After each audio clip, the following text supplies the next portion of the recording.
네, 오늘은 에스겔서 44장 1절에서 15절의 말씀을 가지고 사독의 자손 제사장이라는 제목으로 말씀을 전하도록 하겠습니다. 이 앞에서요, 하나님은 이제 에스겔에게 새 성전이 세워지는 것을 환상으로 보여주세요. 그래서 그렇게 보여주셨는데 그 이제 새 성전은 예수님을 통해서 세우시는 영적인 그 성전을 말씀하시는 것입니다. 그런데 이제 그 하나님이요, 지난 시간에 보니까 이 동문을 향해서, 이 성전의 동문을 향해서 여기로 이렇게 들어오셨어요. 성문을 향해서 들어오신 것까지 나왔고요. 자, 이제 44장 1절이 시작이 되는 것입니다. 자, 그가나를 데리고, 천사가 에스겔을 데리고 이 하나님이 들어가셨던 이 동문으로 이쪽으로 가봤어요. 그랬더니 여기가 잠겨 있는 거예요. 닫혀 있는 거예요. 근데 하나님이 말씀하시는 거예요. 이 문은 닫고 열지 말라는 거예요. 하나님이 여기로 들어오셨기 때문에 여기는 닫아두라는 거예요. 그러면서 왕이라고 할지라도 여기로는 들어오지 말고 이 안쪽으로 돌아서 이렇게 돌아오라고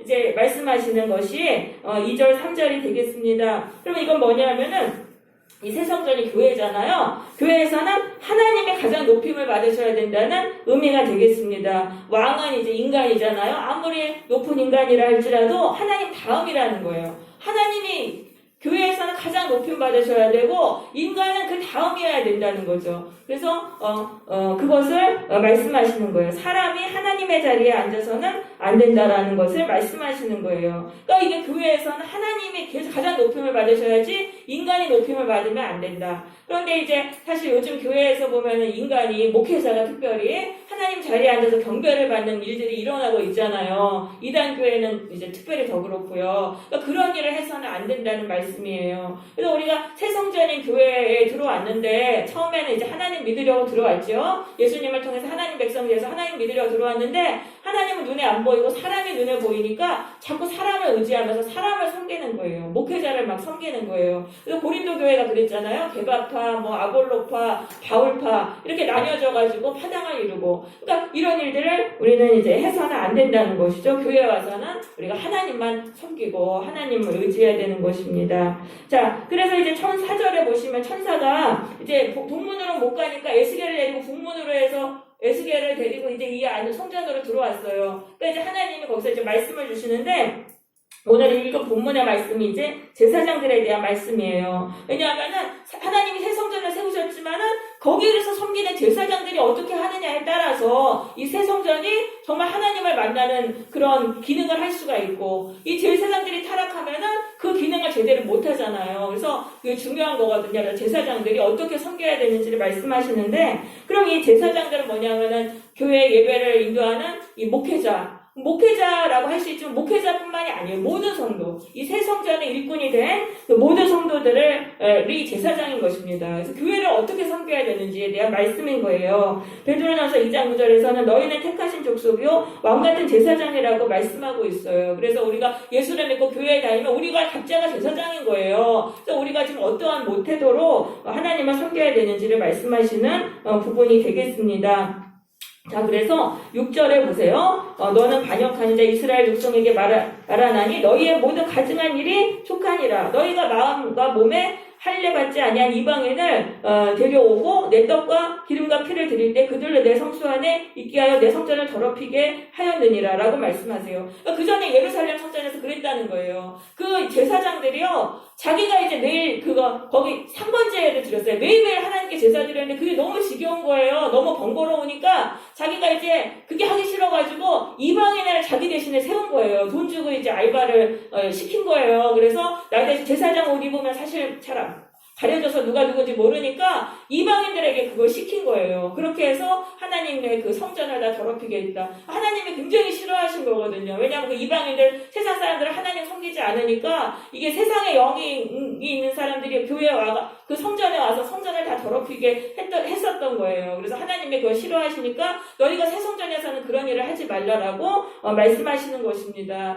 그래서 이 교회에서는요, 마음과 몸에 할례받은 사람들만 들어와야 된다는 거예요. 몸과 마음에 할례받은 사람. 이건 뭐냐면 정말 하나님 믿으려는 사람들만 교회에 들어와야 된다는 거예요. 그렇지 않으면은 이 교회의 거룩이 그 사람들로 인해서 다 파괴가 되는 것입니다. 그러니까 교회가 타락하는 이유는 사람들 때문이에요. 사람 만나려고, 교제하려고 교회에 오고, 영업하려고 교회에 오고, 이단으로 빼가려고 교회에 오고, 그런 사람들 때문에 교회가 타락하는 거예요. 그러니까 그런 사람들이 와서 한 번 와서 거룩이 허물어지면은, 그러면 한 번 허물어진 거룩이 회복되기까지는 오랜 시간이 걸려요. 그래서 우리가 교회에 사람들 오면 새 사람 오면 좋지요. 그런데 그걸 무조건 좋아할 게 아니에요. 그 사람을 통해 가지고 이 교회의 거룩이 파괴될 수 있다는 것을 우리는 깨닫고 정말 하나님 믿으려는 사람들만 교회에 우리가 오도록 이렇게 해야 되는 것입니다. 자, 그러면서 우리가 이제 10절로 가보겠습니다.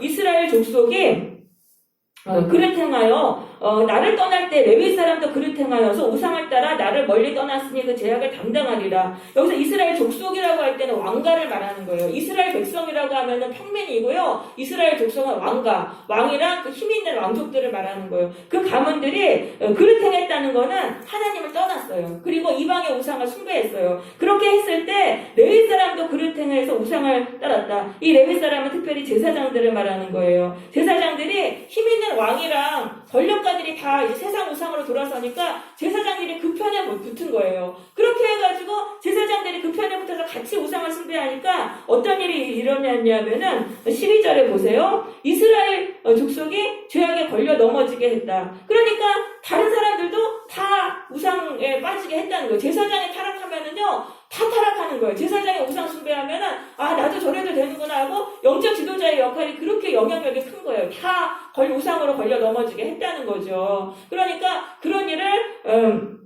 하지 말아라. 그것에 대해서 하나님이 심판하시겠다고 말씀하십니다. 그래서 우리가 이 목회자들, 특별히 이제 목회자들은, 교회 안에 힘 있는 사람들, 그 사람들이 우상 숭배하면은 거기에 따라가지고 또 같이 우상 숭배하면 이러면 안 된다는 거예요. 왜냐하면 이 제사장이나 목회자들은 특별히 하나님이 세우신 최후의 보루인 거예요. 늘 하나님의 편이 돼야 되는 거예요. 딴 사람들은 다 타락해도 끝까지 하나님의 편에 서서 세상 우상 버리고 하나님만 섬겨야 되는 거예요. 근데 교회 안에 힘 있는 사람들, 특히 장로들님들 같은 경우에는 이제 그 사람들 눈에 잘 보여야지 내가 잘리면 안 되니까 그러면서 거의 같이 그 사람들이 우상 섬길 때 같이 섬기면은 교회 전체가 우상으로 타락하게 되잖아요. 그러니까 이제 그거를 말씀하시는 것이죠. 그래서 특별히 목회자들은 내가 딴 사람 다 타락해도 목회자만은 타락하면 안 되는 거예요. 목회자만은 최후에 정말 내가 하나님만 섬기는 그런 사람으로 남아있어야 되는 거예요. 그거를 이제 말씀하시는 거예요.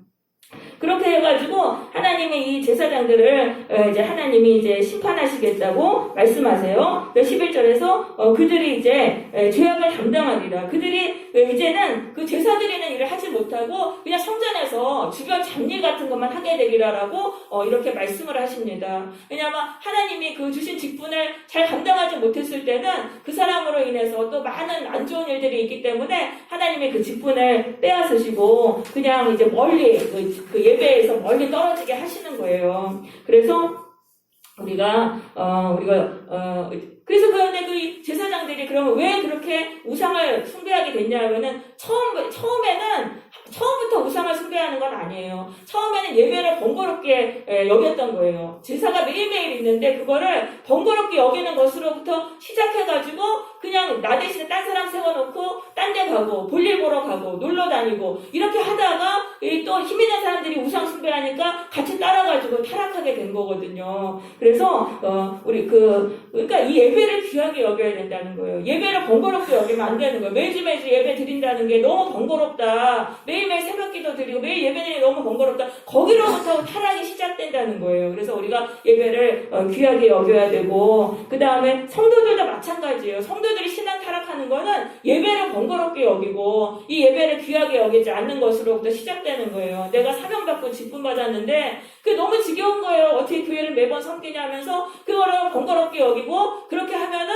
결국은 자꾸 미혹돼가지고 세상으로 가서 세상 섬기게 되는 거예요. 그래서 그것을 우리는 이제 알아야 되겠습니다.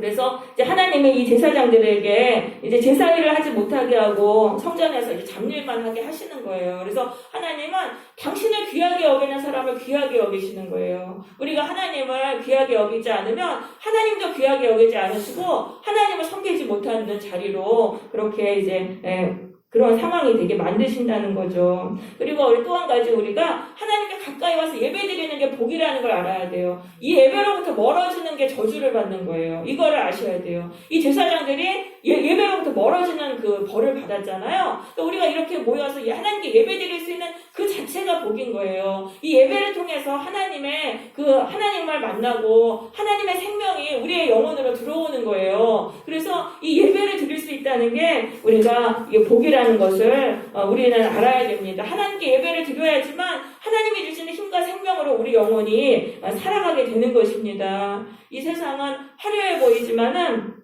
거기에는 평안이 없어요. 그냥 빛 좋은 게살구일 뿐이에요. 참된 평안이 없고 기쁨이 없고 사탄 마귀가 그냥 지배하는 곳에서 악한 영들이 그 사람들의 영혼을 다 물어뜯기고 거기서 그렇게 고통스럽게 사는 것이 바로 세상인 것입니다. 그래서 우리가 하나님께 나와서 하나님이 주시는 은혜를 받고 하나님이 주시는 그 보호를 받으면서 이 예배 가운데서 그런 것들을 누리는 게 우리가 굉장히 큰 복이라는 것을 우리는 알아야 되는 것입니다. 그래서 성도가 잘 나가게 돼가지고 세상에서 잘 되게 됐어요. 잘 나가게 돼서 바빠가지고 예배드릴 시간이 없어가지고 예배 못 드리고 그럼 이게 복이 아니라는 거예요. 그게 저주라는 거예요. 그 연예인들 보면 잘 나가고 그러면 주일 못 지키고 하다 그 사람을 보면 나중에는 다 망해가지고 타락하고 나중에는 비참하게 되는 경우들이 많이 있습니다. 그래서 우리는 이렇게 예배를 드리는 게 복이라는 것을 우리는 알아야 되는 거예요. 그래서 장사가 막 너무 잘 돼가지고 주일에도 돈 벌어야 돼서 예배 못 드리고 이거는 절대 이거는 복이 아니고 저주라는 것을 우리는 알아야 되겠습니다. 그래서 고라 자손이 어떻게 고백했냐면은요, 시편 84편에서 이렇게 고백하셨어요. 주의 궁전에서의 한 날이 다른 곳에서의 첫날보다 나은즉 악인의 장막에 사는 것보다 내 하나님의 성전 문지기로 있는 것이 좋다라고 말했습니다. 이 고라 자손은 알았어요. 이 세상은 정말 치열한 경쟁터구나. 거기는 약육 강식의 그 치열한 경쟁 사회구나. 그 안에는 평안이 없고 안식이 없다는 걸 알았습니다. 그래서 하나님 안에서 거하는 하루가 이 세상에 거하는 천일보다 좋다라고 고백한 거예요. 여러분 악인하고 좋은 집에서 살면은 거기서 100평짜리에서 산다고 거기에 무슨 기쁨이 있겠어요? 서로 미워하고 경쟁하고 그러면서 서로 시기하고 그러고 살아간다면 거기는 바로 지옥인 것이죠. 그렇지만은 우리가 이 하나님 안에 나와서 예배 드리고 살면은 하나님은 천국의 은혜를 주시는 거예요. 평안을 주시고 우리 마음의 기쁨과 사랑을 주시는 것입니다. 그래서 우리가 예배 드릴 수 있는 그 자체가 복이라는 걸 깨닫고 이걸 감사하세요. 이렇게 감사하시고 하나님께 예배 드리고 정말 예배 드리고 싶지만 상황이 안 돼서 예배를 못 드리는 사람도 많이 있어요. 건강의 문제로 이러저러한 문제로 예배 못 드리는 사람도 많이 있습니다. 그래서 예배를 귀하게 여기고 최선을 다해서 예배를 드리시기를 바랍니다. 그런데요, 모든 제사장들이 타락한 건 아니에요. 15절을 보시면은요, 이스라엘 족속이 그릇 행하여 나를 떠날 때에 사독의 자손 레위 사람 제사장들은 내 성소의 직분을 지켰다라고 말하고 있어요. 이 사독의 자손 이 제사장들이요 대제사장 가문이에요. 이 사람들은요 하나님께 충성했어요. 다 이스라엘 족속은 다윗 왕가가 다 돌아선 거예요. 이 우상으로 다 돌아섰는데도 끝까지 하나님을 섬기면서 이 대제사장 역할을 감당을 했어요. 800년 동안에 한결같이 이 사독의 그 가문이 대제사장 역할을 했습니다. 수십 대를 섬긴 거예요. 이거 엄청나게 대단하잖아요. 그리고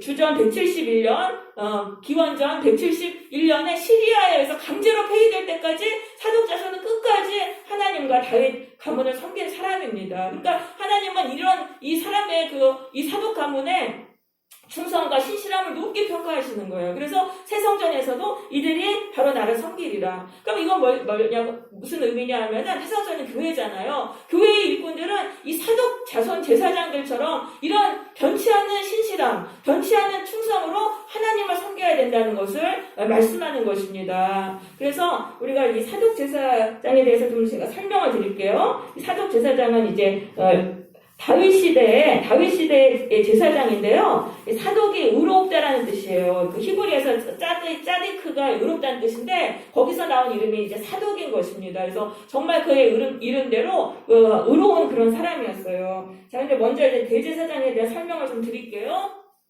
자, 여기 지금 아론이 있잖아요. 이 모세의 형인 아론의 자손들이 바로 이제 대제사장의 아론의 후손들이 대제사장의 역할을 이제 하게 됩니다. 그런데 이제 하나님이 이제 아론의 자손들에게 제사장을 가문이 되게 하셨어요. 그랬는데 이제 나답과 아비온 첫째 아들, 둘째 아들이 하나님께 다른 모를 드리다 죽임을 당해요. 그래서 이 엘르아살하고 이다말 두 아들이 남았는데 엘르아살이 대제사장 역할을 하게 됩니다. 그래서 죽을 때까지 종신형이에요. 그래서 세습이 되는 거예요. 그래서 엘르아살 다음에 비느하스가 대제사장을 됐어요. 근데 비느하스 때 어떤 일이 일어났냐 하면은 그 이스라엘 백성들이 모압 여인들하고 음행에 빠졌어요. 그래서 음행에 빠진 그 사람을 이 비느하스가 이렇게 아무튼 처단을 했어요. 그러니까 하나님이 이 비느하스에게 어떤 약속을 주시냐면은 너네 가문이 대대로 대제사장이 되리라라고 이 언약을 주십니다. 비느하스 다음에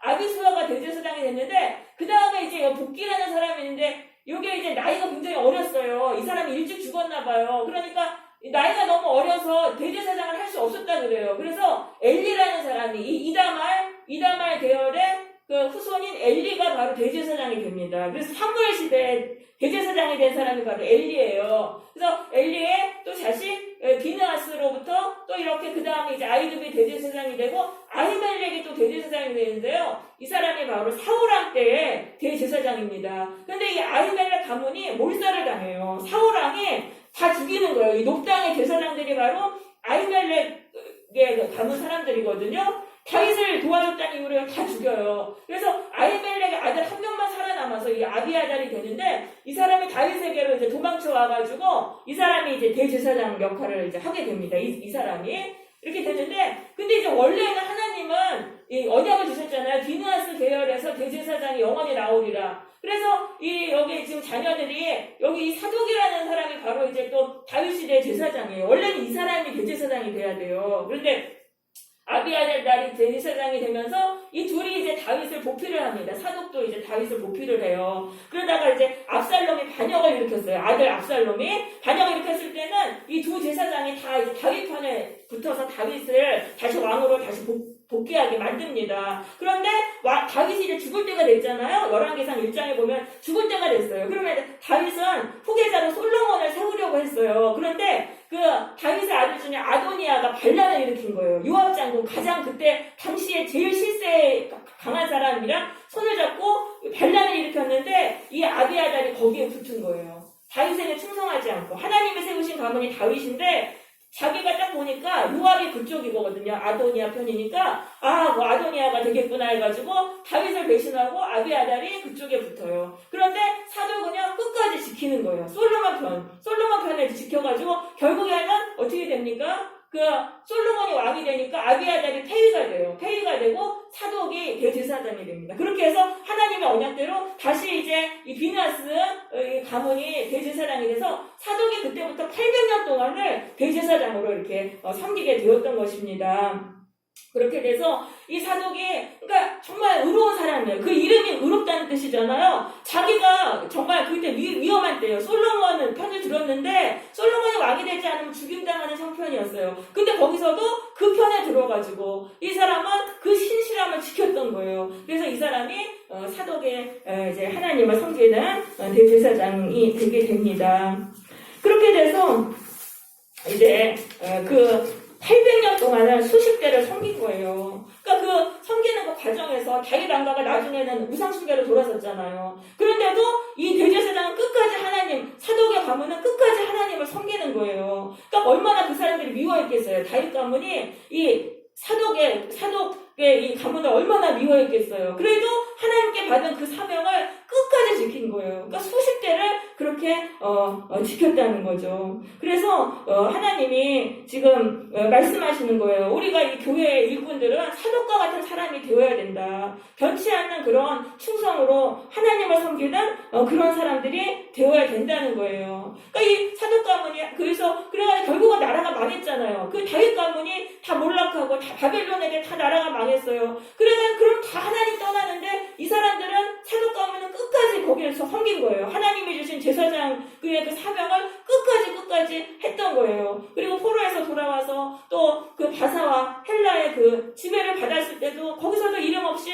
묵묵히 자기의 사명을 감당했던 것이죠. 그래서 우리도 그런 사람이 되어야 한다는 거예요. 우리가 하나님이 우리를 교회로 불러주시고 하나님을 섬기는 제사장으로 우리를 불러주셨습니다. 그러니까 우리는 변치 않는 그런 충성으로 하나님을 섬겨야 된다는 거예요. 그러면 세상으로 많은 조롱을 받고 미움을 받아요. 지금도 교회 안에서도 세상이 들어와가지고 교회에서도 세상 우상이 더 높임을 받는 시대가 됐어요. 그래서 하나님만 정말 내가 다르게 섬기고 충성되게 섬기려면 조롱당하고 미움받는 그런 시대가 된 거예요. 그래도 그 조롱과 미움 속에서도 끝까지 하나님께 충성하는 사람을 하나님은 일꾼으로 쓰시고 당신의 종으로 사용하시는 것입니다.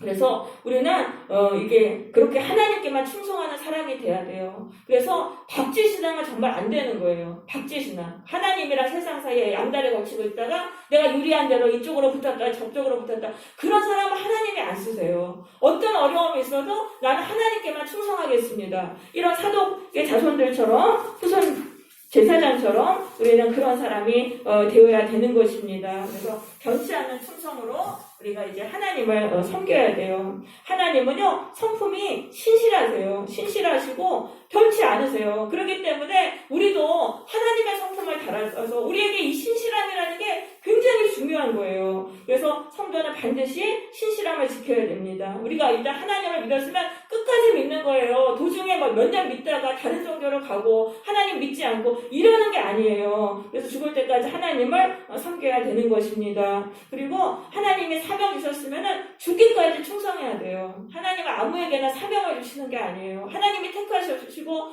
정말 그렇게 해서 주신 거거든요. 그리고 내가 그 사명을 받았으면 내가 아무리 힘들어도 내가 끝까지 그 사명을 감당할 수 있는 그런 사람이 되어야 되는 거예요. 그래서 조금 사명 받았다 조금 하다가 포기하고 이러면은 안 되는 것입니다. 이 사독 자손 이 가문도요 얼마든지 포기할 만한 그런 이유가 많이 있었어요. 그런데도 그들은 수십 대를 섬겼지 않습니까? 그것도 강제로 폐위될 때까지 끝까지 섬겼다는 거예요. 그래서 우리에게 그런 자세가 정말 필요한 것입니다. 그리고 직분을 받았으면은요 환경에 좌우되지 말고 끝까지 직분을 섬겨야 된다. 나라가 망했어요. 그러면 끝이에요. 그런데도 사독자손은 하나님께서 주신 사명을 끝까지 지켰다는 것입니다. 그래서 우리도 그래요. 지금처럼 코로나로 교회가 어렵잖아요. 교회가 잘 나갈 때 너도 나도 직분 받으려고 그래요. 근데 이렇게 어려울 때는요 직분을 받으려고 하지 않아요. 받은 직분도 감당하지 않아요. 그러지 않고 우리는 끝까지 이 사명을 감당하고 다른 사람은 사명 버리고 떠났을지라도 나는 이 사독 자손 제사장처럼 끝까지 내 자리를 지켜야 되는 거예요. 그리고 교회도요 여기저기 함부로 옮겨 다니지 말아야 됩니다. 하나님이 보내신 것이 그냥 계속 있는 거예요. 딴 교회 간다고 해서 별게 아니에요. 우리 은채교회도 많은 사람들이 왔다가 떠났잖아요. 그 사람들 딴 교회 가서도 또 떠나는 거예요. 그러면은 어떠한 열매를 맺을 수가 없는 것이죠. 그리고요, 우리는 이제 무엇을 결단했다 하면은 끈질기게 감당해야 된다. 이런 게 굉장히 필요해요. 그래서 우리가 작심삼일을 해서는 안 된다. 우리가 이제 새해에 대해서는 뭔가 계획을 해야 돼요. 하나님 내가 이렇게 살겠습니다. 그렇게 계획한 것이 있다면은 우리는 끝까지 우리가 지켜야 되는 것이죠. 그리고 또 한 가지 예배에 충성해야 되는 것입니다. 사독의 자손 제사장들은요 예배에 충성했어요. 그래서 신앙의 중심이 예배예요. 우리의 모든 관심이 이 예배에 집중돼서 예배에 충성하는 것을 목적으로 우리는 살아야 되는 거예요. 목회자들은 그냥 열심히 준비해가지고 성도들이 예배를 통해서 성도들의 신앙이 자랄 수 있도록 최선을 다해서 그 집중해야 되고 그렇게 노력해야 되고 성도들도 이 예배의 자리를 사모하면서 참으로 귀하게 여기고 이 예배의 자리를 내가 지켜야 한다는 그런 각오로 우리는 예배를 지켜야 되는 거예요. 아무리 코로나 시대라 할지라도 이 예배를 지켜야 되는 것입니다. 그래서 하나님은 이 코로나 시대를 통해서 교회를 알곡과 가라지로 나누시는 거예요. 성도들을 알곡과 가라지로 나누셔서 이 어려운 때에도 하나님께 예배에 충성한 자들은 우리가 이제 물론 서로 이제 감염되지 않도록 조심해야 되겠죠. 그런 자들은 하나님이 귀하게 쓰시는 사람이 되고, 또 그렇지 않고 그냥 신앙 포기한 가라지들은 이제 하나님으로부터 이제 분리가 되는 그런 결과가 일어나는 것입니다. 또 한 가지, 인간관계에서도 우리가 신실함을 지켜야 돼요. 사독은요, 다윗 왕가가 어려움을 처할 때도 배신하지 않았어요. 하나님이 세우신 왕가니까 한 거예요. 그리고 다윗 왕가가 우상 숭배로 돌아섰을 때도 그래도 너무나 실망스러웠지만 그래도 그 자리를 지켰다는 것이죠. 그 관계를 확 끊어버리지 않았다는 것입니다. 그래서 우리도 사람들에게 함부로 배신하지 말고, 저 사람이 물론 잘못하고 타락했을 수도 있지만 그렇다고 해서 그 사람 끊어버리고 딴 사람 만난다고 해서 그 사람도 다 어차피 죄인이에요. 그러니까 내가 모든 사람이 다 그러니까 나는 그냥 내 자리 지키면서 사람하고 관계에서도 우리가 끝까지 신실함을 지켜야 돼요. 그래서 제가 배신을 하면 안 되는 거예요. 사람하고 있어서 저 사람이 나한테 잘못했을지라도 다 알지만 내가 참고 끝까지 그 관계를 신실하게 내가 지키면서 그렇게 해야 되는 거예요. 근데 옆에 있는 사람한테 참 잘해야 되는 것입니다. 내가 만나는 사람, 내 가족, 내 교회, 내 일터의 사람들을 우리가 신실하게 대해야 돼요. 그리고 또한요, 신앙의 가문을 우리가 세워야 돼요. 이 사독은 수십 대를 그 신앙이 전파가 된 거예요. 신앙의 가문을 세워야 됩니다. 자녀들에게 무엇보다도 신앙을 가르쳐서 하나님을 섬기도록 해야 되는 거예요. 자손 대대로 하나님을 섬기는 가문이 되게 해야 돼요. 그러면 그런 가문의 사람들은 굉장히 형통하고 복을 많이 받습니다. 그럼 어떻게 해야 신앙을 물려줄 수 있습니까? 사독은요, 자기가 그런 삶을 사는 거예요. 의로운 삶을 살았어요. 불의에 타협하지 않았어요. 어려움이 와도 다윗을 섬기고 신실함을 지켰어요. 그걸 자녀가 본 거예요. 그래서 우리 부모님 저렇게 살았구나. 나도 정말 저렇게 살아야 되겠구나. 그래서 그 사독의 정신이 그 밑에 자손을 지배하고 또 그 밑에 자손을 지배하고 수십 대를 이렇게 흘러온 것이 아닙니까? 그래서 내가 그런 본을 보여야 되는 거예요. 내가 불의하게 됐다고 사람 배신하고 하나님 배신하는 게 아니라 끝까지 어떤 어려움 속에서 신앙을 지킬 때 자녀들이 그 모습을 보고, 그래서 자녀들은 부모의 뒤통수를 보고 섬기는 거예요. 부모의 말을 보고 섬기는 게 아니에요. 부모가 하는 모습을 보고 따르는 것이죠. 그렇게 해서 신앙을 지키는 자들이 되어야 되는 것입니다.